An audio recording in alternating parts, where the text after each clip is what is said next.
भारतका उत्तर पूर्वी राज्यहरू मणिपुर, नागाल्यान्ड, मिजोरम, आसाम लगायतका क्षेत्रमा स्वतन्त्रताको आवाज व्यापक रूपमा उठ्न थाल्यो। नागाल्यान्ड स्वतन्त्र देश बन्ने बाटोको अन्तिम बिन्दुमा पुगेको नागा सेना प्रमुखको दाबी। अन्य राज्यहरूमा पनि स्वतन्त्र नागाल्यान्डको माग व्यापक रूपमा उठ्यो। नागाल्यान्ड र मणिपुरले आफ्नै प्रधानमन्त्री र राष्ट्र प्रमुख घोषणा गरे। भारतमा मचियो नयाँ हलचल। नेपाली सेना र अमेरिकी सेनाबीच 6औं चरणको ल्यान्ड फोर्स टक आजबाट सुरु। अमेरिकी सेनाको जहाज काठमाडौँमा उत्रियो। बङ्गलादेशकी पूर्व प्रधानमन्त्री शेख हसिनालाई मृत्युदण्डको सजाय सुनाएपछि अवामी लीग पार्टी आन्दोलनमा उत्रियो। 104 जना पत्रकारले पनि जनाए विरोध। र नेपालको निर्वाचनमा जस्तोसुकै सहयोग गर्न पनि तयार रहेको चिनिया सरकारको घोषणा लगायत आजका अन्य कयौं ठुला विश्व समाचार पनि साथमा। नमस्कार। विश्वभरिका घटनाक्रमलाई समेटेर ग्रेटर नेपाल टिभीले तयार पारेको विश्व खबरबाट विवश बुढाथोकीको यहाँलाई हार्दिक स्वागत छ।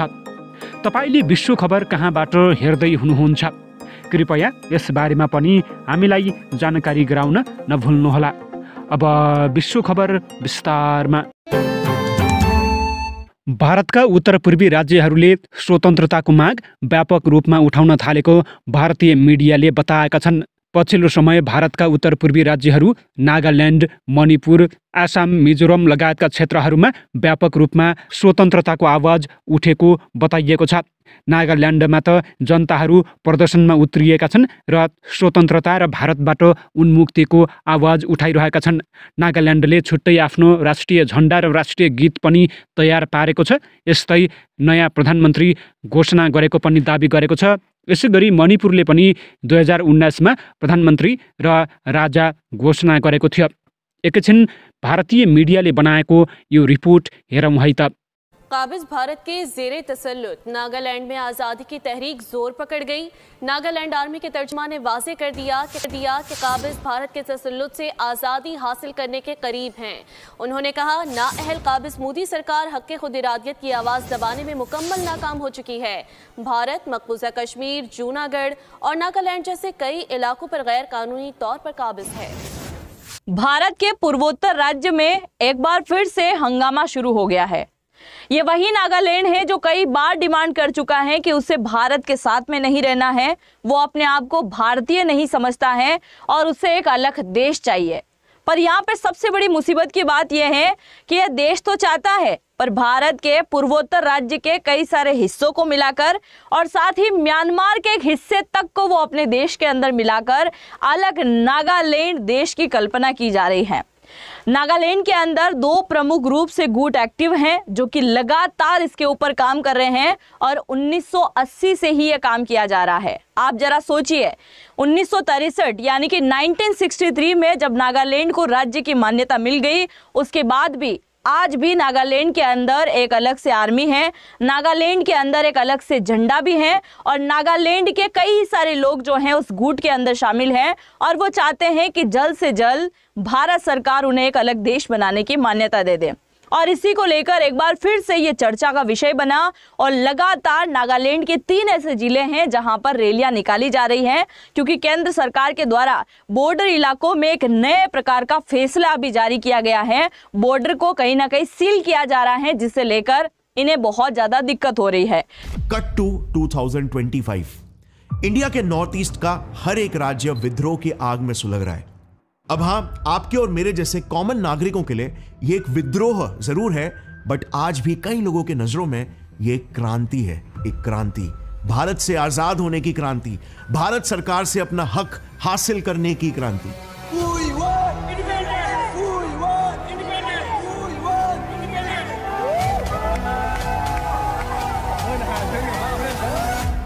31 अप्रैल 2019 के दिन लंदन में मणिपुर के 2 सेपरेटिस्ट लीडर्स ने इंटरनेशनल मीडिया के सामने क्लेम किया कि उन्होंने मणिपुर की एक नई गवर्नमेंट बना ली है और अब से ये स्टेट इंडिया से आजाद हो चुका है। Many draconian laws of India are operating in Manipur and killing many innocent people since the occupation of Manipur. इनके हिसाब से ये है मणिपुर के नए प्रधानमंत्री याम्बेन बिरेन और ये है मणिपुर के नए minister of external affairs and defence Narengbam Samarjit. Representatives of Manipur's Maharaja Lishimba Sanjuaba have announced their separation from India.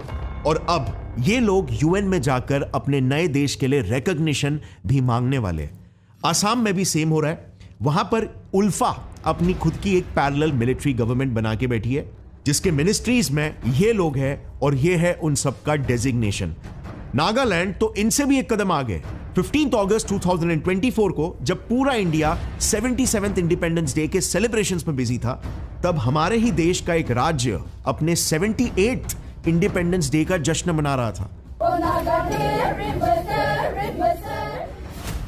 Hindustan में ही होने के बावजूद पिछले 78 सालों से हिंदुस्तान से ही आजाद होने का जश्न मना रहा था। आप बिलीव नहीं करोगे, लेकिन इस स्टेट के पास अपनी खुद की एक पार्लियामेंट है, होम मिनिस्ट्री है, फाइनेंस और यहां तक कि इनकी खुद की एक्सटर्नल अफेयर्स मिनिस्ट्री तक है। इस उग्रवादी संगठन के प्रभाव वाले इलाके में अलग से एक विदेश मंत्रालय, अलग गृह मंत्रालय और अलग वित्त मंत्रालय है। ऐसा लगता है जैसे हमारे ही देश के अंदर एक दूसरी सरकार चल रही है। और तो और इनका खुद का एक प्राइम मिनिस्टर ट्विंगालेंग मुइवा भी है, जो हमारे ही पीएम की तरह अलग अलग देशों से मिलने जाते हैं। मतलब ये लिटरली इंडिया के ही अंदर अपना खुद का एक अलग देश बना के रखे हैं और उसे चला भी रहे हैं। एंड इन सब की प्रोफेशनल ट्रेन्ड आर्मीज भी है, जिसके लोग सोशल मीडिया पर एक्सट्रीमली एक्टिव भी है।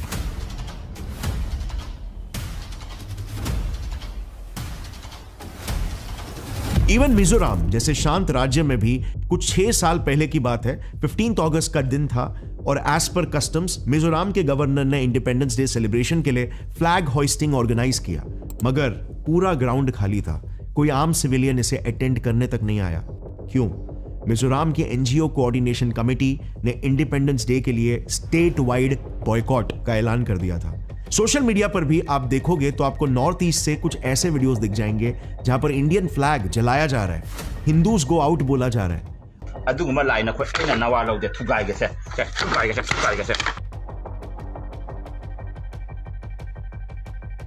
ऑफिशियल डेटा देखें ना तो आज की तारीख में मिनिमम 60 ऐसे ऑर्गेनाइजेशंस हैं जो पूरे नॉर्थ ईस्ट के अलग अलग इलाकों को इंडिया से आजाद करवाने के लिए लड़ रहे हैं।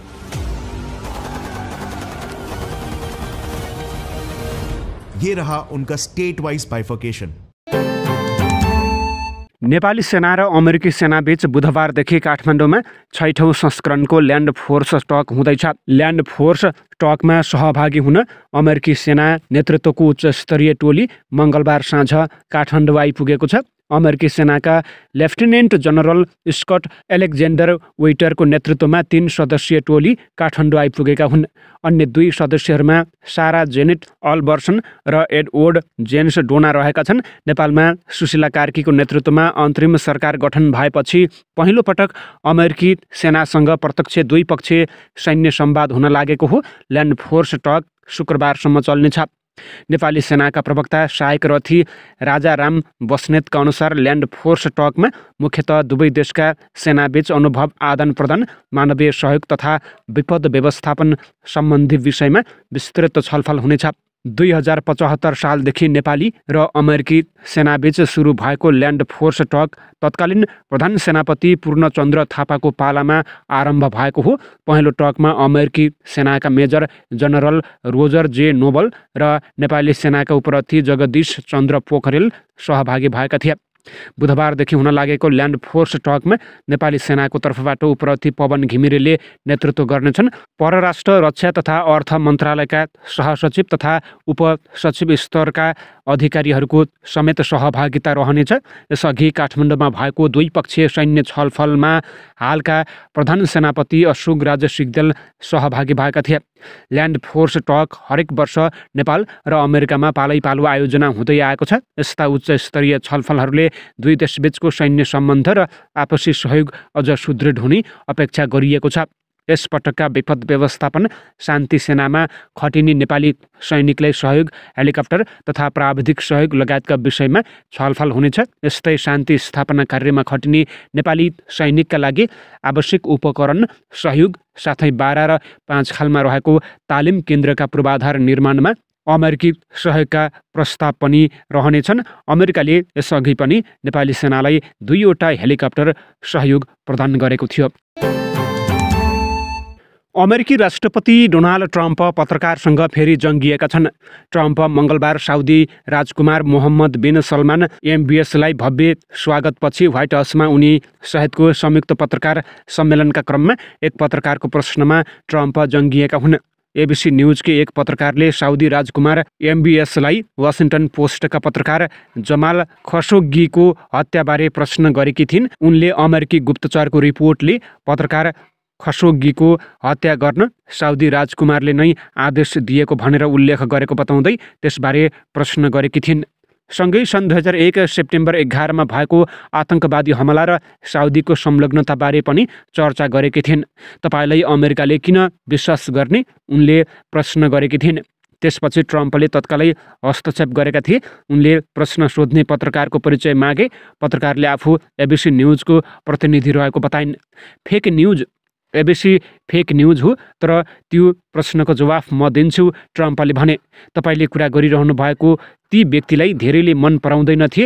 तपाईँले उनलाई मन पराउनुहोस् वा नपराउनुहोस्, घटनाहरू हुन्छन्, उनले अगाडि भने। उनले आफ्नो पाहुनालाई त्यस्तो प्रश्न गरेर लज्जित नबनाउन पनि ती पत्रकारलाई चेतावनी दिए। त्यो घटनाबारे उहाँलाई केही थाहा थिएन।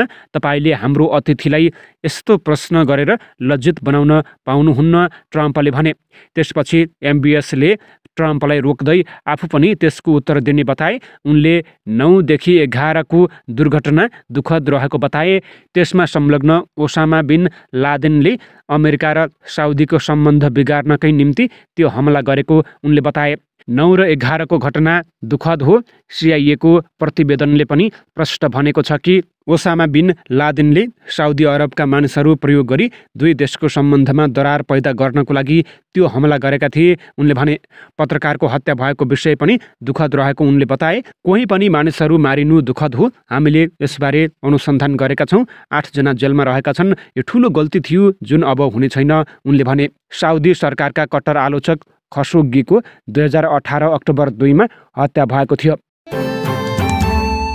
बङ्गलादेशकी पूर्व प्रधानमन्त्री शेख हसिनालाई मृत्युदण्डको सजाय सुनाएपछि उनको दल अवामी लीग आन्दोलित बनेको छ।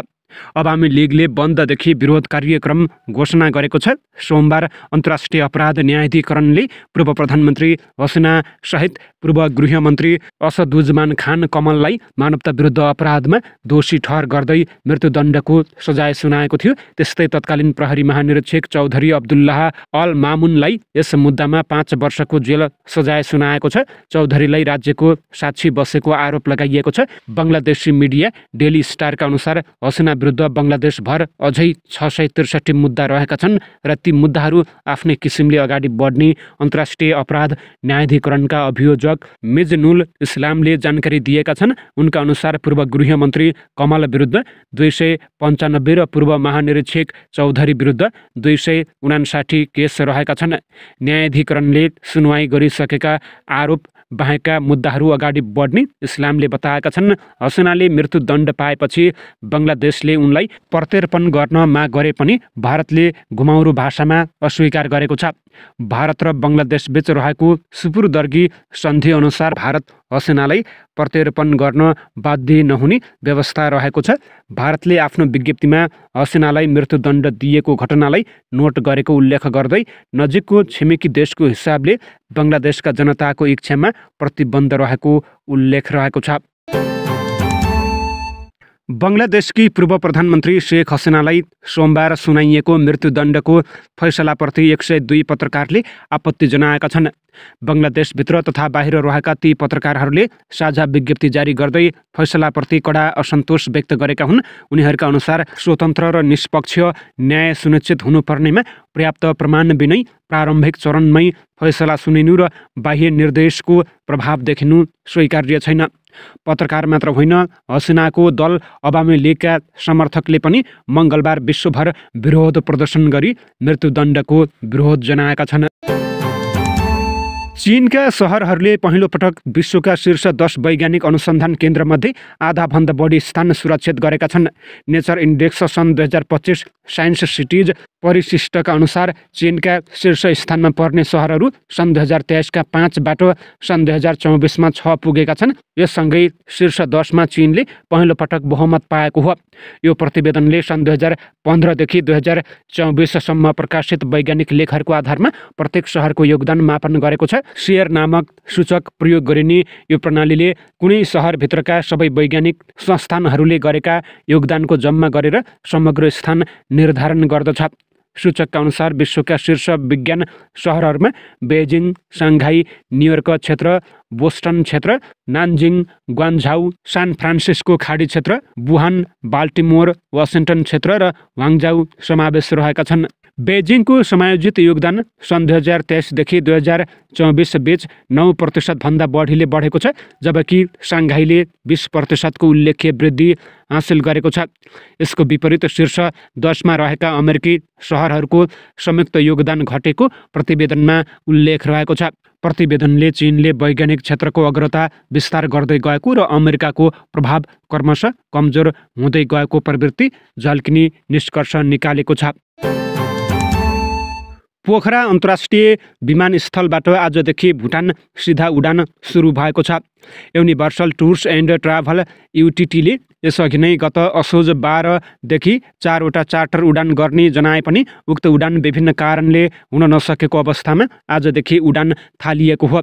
यसअघि असोज 12 सहित 16, 20 र 24 गते उडान गर्ने गरी तालिका समेत तय गरिएको थियो। भुटान एयरको पोखरा पारो भुटान सिधा उडान आज पोखरा अन्तर्राष्ट्रिय विमानस्थलबाट औपचारिक रूपमा शुभारम्भ भएको पोखरा महानगरपालिकाका प्रमुख धनराज आचार्यले बताए। युनिभर्सल टुर्स एन्ड ट्राभल्सको निमन्त्रणामा आफू पहिलो उडान मार्फत थिम्पू पुगेको जानकारी दिँदै महानगरपालिकाका प्रमुख आचार्यले भने, भुटानमा रहेको पारो अन्तर्राष्ट्रिय विमानस्थलबाट पोखरा खाली आएको विमानले पोखराबाट 9 जना पाहुना तथा क्रू मेम्बर सहित पारो विमानस्थलमा सुरक्षित अवतरण गरेको छ। आज केही प्राविधिक कारणले पूर्व निर्धारित टिम सहितको यात्रा हुन नसके पनि छिट्टै नियमित उडान सञ्चालन हुने अपेक्षा राखेको छु। भुटान एयरलाइन्स र युनिभर्सल टुर्स एन्ड ट्राभल्सले यसअघि गरेको प्रतिबद्धता निकट भविष्यमै नियमित उडानमा पुरा हुने उनले विश्वास व्यक्त गरे। चीनले नेपालको निर्वाचन सफलतापूर्वक सम्पन्न गर्न हरसम्भव सहयोग गर्ने प्रतिबद्धता जनाएको छ। नेपालका लागि चीनका राजदूत छन सङ्घले आगामी फागुन 21 गते हुने आम निर्वाचन सफलतापूर्वक सम्पन्न गर्न चीनबाट नेपाल सरकारलाई हरसम्भव सहयोग हुने प्रतिबद्धता व्यक्त गरेका छन्।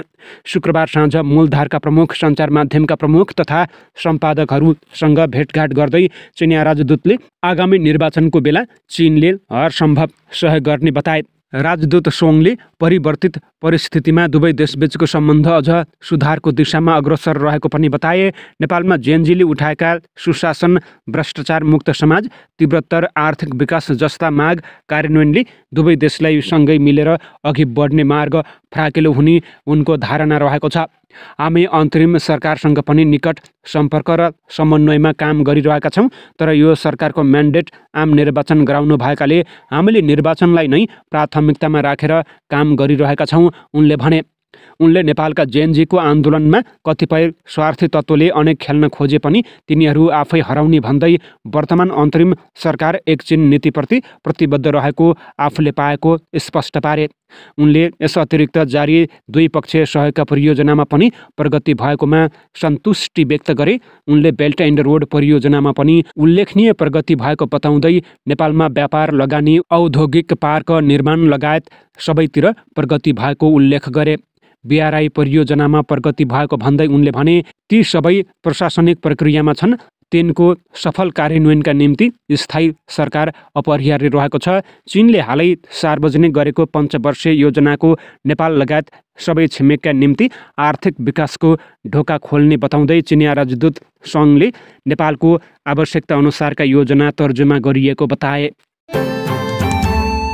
हवस् त, यिनै खबरसँगै विश्वभरिका घटनाक्रमलाई समेटेर ग्रेटर नेपाल टिभीले तयार पारेको विश्व खबरको समय सकिएको छ। यतिन्जेलसम्म हेरेर तथा सुनेर साथ दिनुहुने तपाईँ सम्पूर्ण दर्शकवृन्दलाई धेरै धेरै धन्यवाद भन्दै आजको विश्व खबरबाट विवश बुढाथोकीलाई पनि आज्ञा दिनुहोस्। नमस्कार।